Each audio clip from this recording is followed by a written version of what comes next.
We're looking back to 2021 and the launch and then fall of the European Super League. And the question we're asking is it rising again? Has it ever really gone away? Barcelona and Real Madrid specifically have never wanted to let this go.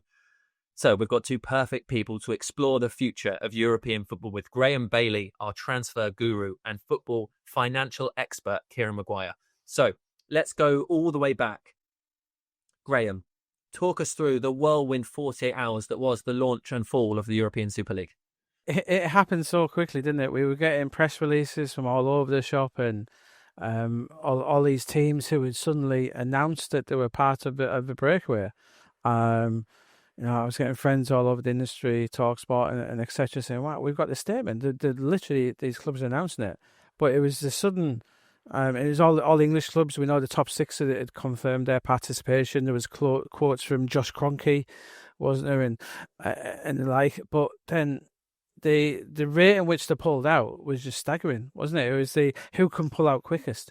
My memory goes, was it Tottenham to pull out last, or Liverpool anyway? But it was just a staggering period in English football history, that from announcing it with the Real Madrids and the Juventuses and the Barcelonas, and it was just the wow.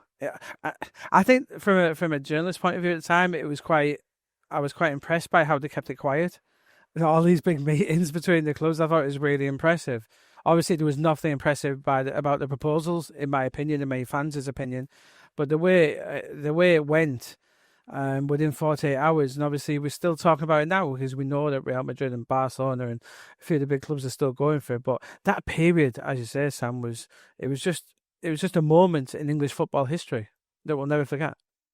Especially, I mean, Kieran, from your perspective as a Brighton fan, but seeing groups of fans unite is not something we see especially often.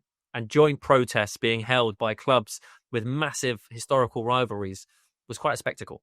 I don't think I've ever been prouder to be a football fan than those few hours. The story did break, and the fans of those clubs who would have benefited most, because it was good for Chelsea, it was good for Spurs, it was good for the two Manchester clubs, because 6 into 4 doesn't go when it comes to Champions League places. So why not therefore create an environment where you don't even have to finish in the top 6 anymore, because it was going to be by invitation only for the founder members.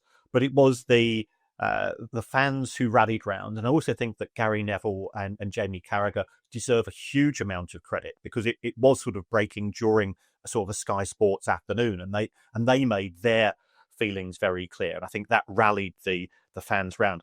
The formal announcement didn't actually happen until 11:30 at night, and then all sort of chaos broke loose because the website was up, and that website carried on for about 3 or 4 years despite the collapse of the Super League itself. But yes, it was an amazing and it was an amazing spectacle in terms of pure theatre, and the collective lack of backbone of the club owners when the protests started to come through was spectacular to observe as well.